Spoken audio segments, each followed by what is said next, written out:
बिस्मिल्लाहिर्रहमानिर्रहीम। अस्सलाम वालेकुम नाज़रीन, मैं हूं आपका होस्ट अहमद फवाद। दो खबरें हैं जी और बड़ी इंपॉर्टेंट डेवलपमेंट्स हैं आज की व्लॉग में आपके साथ शेयर करूंगा। पहली बड़ी ब्रेकिंग न्यूज़ तो ये है कि इमरान खान साहब को एस्टेब्लिशमेंट की जानिब से पैगाम पहुंचाया जा रहा है कि इमरान खान साहब आप माफ़ी ना मांगे, बस हमारी एक ख्वाहिश आप पूरी कर दें।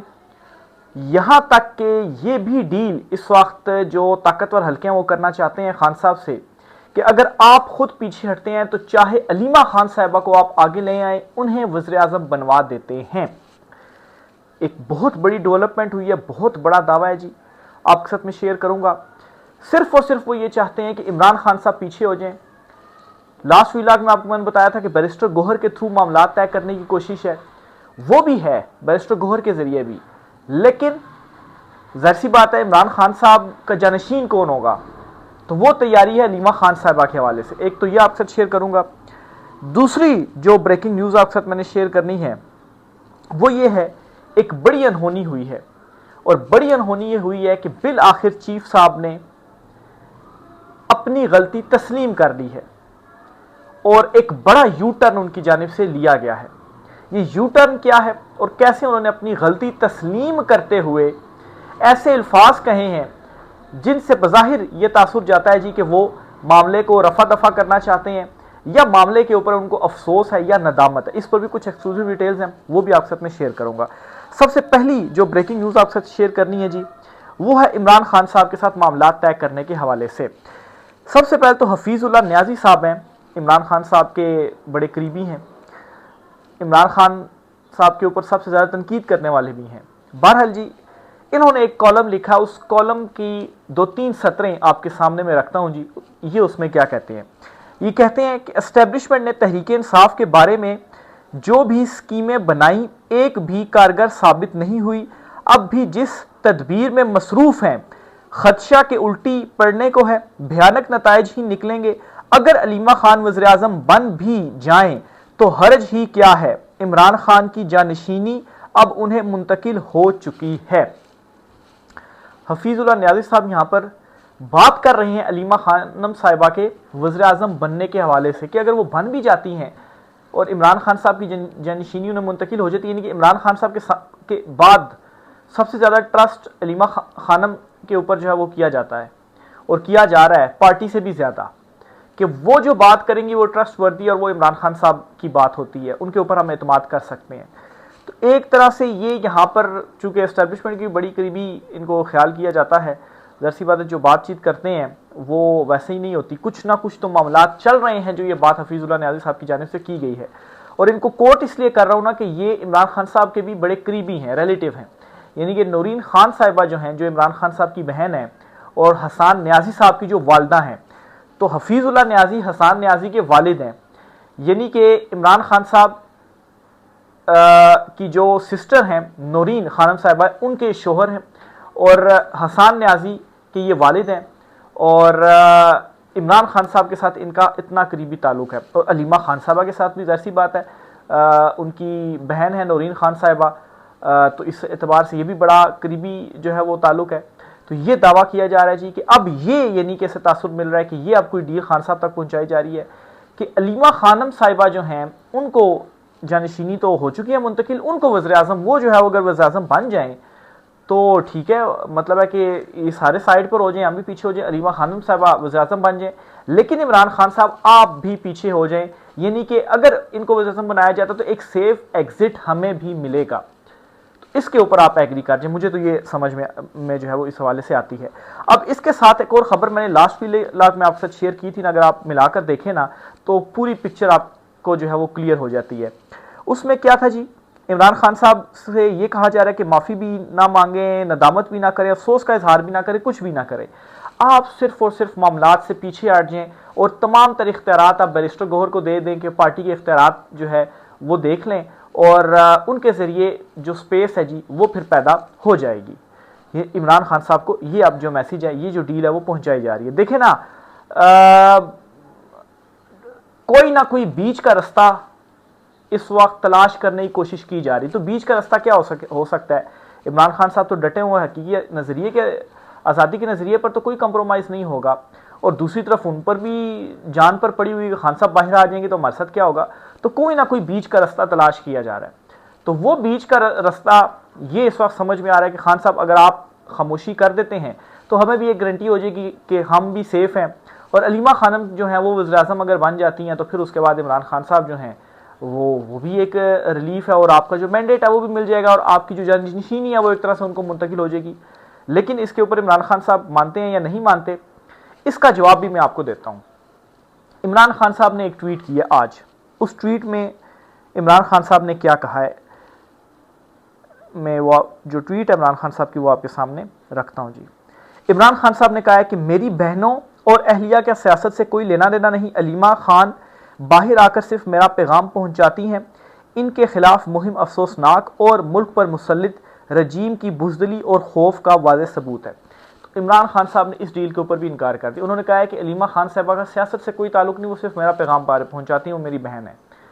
तो ये इमरान खान साहब ने जो मैसेज है इस हवाले से भी बता दिया जी कि अगर इस तरह कोई ऑफर है उस पर खान साहब का क्या मैसेज है। वैसे तो इमरान खान साहब ने मैसेज जो है वो नहीं भेजा ना, और ये जो बात इमरान खान साहब ने कही है ना कि मुल्क पर मुसल्लत रजीम की बुज़दिली और खौफ का वाज़ेह सबूत है, यानी कि ये जो आप ऑफर्स कर रहे हैं ना, इससे मालूम होता है कि आप पसपाई जो है वो आप इख्तियार कर चुके हैं। बहरहाल जी, एक तो खबर ये हो गई। दूसरी खबर जो आपके साथ शेयर करनी है वो है जी कि एक अनहोनी हुई है आज जस्टिस डोगर जो हैं, chief justice Dogar Islamabad high court के, उनकी अदालत में क्या हुआ है जी। जो ईमान मज़ारी साहिबा हैं, जो कल समाअत हुई और उस पर उन्होंने जो है वो उनके साथ जो एक मुकालमा हुआ और उनको जिस अंदाज में उन्होंने मुखातिब किया और जो कुछ उन्होंने कहा, इस पर जी बड़ी तनकीद उनके ऊपर हुई, और एक तरह से जो है वो इसको धमकी के उसमें भी लिया गया और हरासगी के उसमें भी लिया गया कि ये कैसे एक sitting chief justice Islamabad high court का ये अल्फाज एक वकील के हवाले से इस्तेमाल जो है वो कर सकता है। तो इस पर आज एक अनहोनी ये हुई है कि वही चीफ जस्टिस डोगर साहब जो हैं उन्होंने अपने ही उस बयान से यू टर्न लिया और कहा जी कि मैंने तो इस तरह से बात ही नहीं की थी। यानी कि गलती उन्होंने यहाँ पर तस्लीम कर ली कि वाकई गलती हुई है, लेकिन अब इस गलती से यू टर्न लेकर कैसे पीछे हटा जाए। जैसी बात है, ऊपर नहीं तो माफ़ी नहीं मांगी जा सकती ना कुछ ऐसा कह दें, वजाहत दे दें कि अच्छा मेरा मतलब ये नहीं था, ये था और वो था, ये था, मैंने ऐसे नहीं कहा, तो क्या हो जाए जी, ताकि मामला रफा दफा हो जाए। कि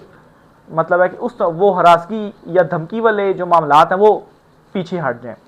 तो हुआ आज क्या अदालत में जी, ये आपके साथ मैं शेयर करता हूं जी। चीफ जस्टिस सरफराज डोगर ने एक और केस की समाअत के दौरान रिमार्क्स दिए कि ईमान मज़ारी मेरी बेटियों की तरह है। मैं कल इसे समझा रहा था, यानी कि धमकी और हरासगी का वो जो एक था उसको ज़ायल करने को कहा कि वो मेरी बेटियों की तरह है। तो इससे क्या हुआ जी कि कल का वो जो सारा एक प्रेशर आया हुआ था ताकि वो प्रेशर ख़त्म हो जाए। मैं कल इसे समझा रहा था, चीफ जस्टिस सरफराज डोगर, मैं तो बतौर चीफ जस्टिस और बड़ा होने के नाते समझा रहा था। मेरी बात को सियाको सबाक से हटकर पेश करके तूफान खड़ा कर दिया गया। मैंने कहा था कि आप मेरे फैसलों से इख्तलाफ कर सकती हैं, ज़ात पर बात ना करती। मैंने तो नहीं कहा कि मैं पकड़ लूँगा। इस बात को कल से फैलाया जा रहा है। हादी साहब खड़े थे तो मैंने कहा कि इन्हें पकड़ कर ले जाओ वरना मैं तौहीन अदालत की कार्रवाई करूँगा। अब यू टर्न इसलिए हम इसको करार दे रहे हैं ना, क्योंकि कल जिस तरह से चीज़ें रिपोर्ट हुई थी ना वो उसी तरह से थी, उसमें कोई उसको वो नहीं किया गया। ये बाकायदा जो कोर्ट रिपोर्टर हैं इस्लामाबाद हाई कोर्ट के, वो ये जो है वो चीज़ों को कन्फर्म कर चुके हैं। ठीक है, इसलिए मुस्तनद चीज़ मैं आपके सामने रख रहा हूँ। तो ये यू टर्न लिया गया, तो इसका साफ ये मतलब है जी कि मतलब है कि दबाव आया और अच्छा खासा दबाव आया, और जो एक उनका रवैया था वो गलत था, उन्होंने एक तरह से एक्सेप्ट भी इसमें कर दिया। लेकिन ज़ाहिर सी बात है एक दरमियानी रास्ता यही था ना कि चलें जी, मैं ये कहता हूँ कि मेरा मतलब वो नहीं था या मैंने उस तरह से नहीं किया, रिपोर्ट इस तरह से हो गया, तो उससे क्या हो जाएगा जी, अच्छा जी वो मैंने तो कहा ही नहीं, और मामला जो है रफा दफा हो जाएगा। बहरहाल आगे वो कहते हैं तौहीन अदालत की कार्रवाई हुई तो बच्ची का कैरियर ख़राब हो जाएगा। मैंने बच्चों की तरह समझाया लेकिन वो समझ नहीं रही थी, बार बार कह रही थी कि बुनियादी हकूक़, क्या इस कोर्ट के बुनियादी हकूक़ नहीं हैं। तो ये आज एक और केस में चीफ जस्टिस सरफराज डोगर साहब जो हैं उनकी जानिब से ये जो वजाहत है वो सामने आई है। अच्छा, आज एक फ़ैसला भी सुप्रीम कोर्ट ऑफ पाकिस्तान से सामने आया है, और ये फ़ैसला जो है ना ये एक तरह से जो सरफराज डोगर साहब की जानिब से, चीफ जस्टिस सरफराज डोगर साहब की जानिब से रिमार्क्स थे ना, एक तरह से उससे भी जोड़कर आप देख सकते हैं। पहले तो मैं ये फैसला मुख्तसर इसकी चीज़ें आपके सामने रखता हूँ तो आपको क्लियर हो जाएगा। जस्टिस मंसूर अली शाह साहब ने एक तरह से इस फैसले के अंदर अगर देखा जाए चीफ जस्टिस सरफराज डोगर को रखकर, तो उनको एक तरह से लताड़ के यहाँ पर जो है वो रख दिया गया कि ये जो वाकया हुआ है ना कल ईमान मिजारी साहबा के साथ, वो नहीं होना चाहिए था। ठीक है, यानी कि मिसकंडक्ट एक तरह से उनके ऊपर लागू किया गया। फैसले में क्या कहा गया? जजिस को सनफी तौर पर हसास और इंसाफ पर मबनी जबान इस्तेमाल करनी चाहिए जो खवातीन को खुद मुख्तार शहरी तस्लीम करे। जस्टिस मंसूर अली शाह साहब ने यह फैसला लिखा है जी। जस्टिस मंसूर अली शाह के तहरीर करदा फैसले में अदालत ने लाहौर हाई कोर्ट की ऑब्जर्वेशन पर तशवीश का इजहार किया। मतलब जाहिर सी बात है बरह रास्त उनके हवाले से नहीं था, लेकिन चूंकि ये एक वाकया हुआ ना, तो इसको आप उसके साथ इस वजह से ज़रा जोड़ के अगर आप देखें तो यहाँ से क्या जैसे मंसूर अली शाह साहब ने लिखा है, तो इस ज़मरे में मैं ये बात कर रहा हूँ। अच्छा, अदालत ने करार दिया जो अल्फाज हाई कोर्ट ने इस्तेमाल किए ये पिदरशाही की अकास हैं। अदालतों को ख़ानदानी मुकदमात में सनफी हसास और मसावात पर मबनी ज़बान इस्तेमाल करनी चाहिए। अदालतें ख़वातीन को बराबर का शरीक तस्वुर करें। सरेंडर या अतात जैसे अल्फाज औरत को ताबे और कमज़ोर जाहिर करते हैं जो आइन में दी गई मसावी हैसियत के मुनाफी है। तो अगर जस्टिस मंसूर अली शाह साहब ने यहाँ तक लिख दिया है ना, तो जो कुछ चीफ जस्टिस डोगर साहब की जानिब से किया गया तो वो तो फिर इससे भी ऊपर था। इसलिए आज उनको फिर वजाहत भी देना पड़ी कि किसी तरीके से मामले से जो है यू टर्न लिया जाए, मामले से निकला जाए। जजिस महज तनाज़ात ख़त्म करने वाले नहीं बल्कि इस्लाही रहनुमा भी हैं। जजिस पर जिम्मेदारी है कि माशरती रवैयों को मुस्बत सिमत में ढालें।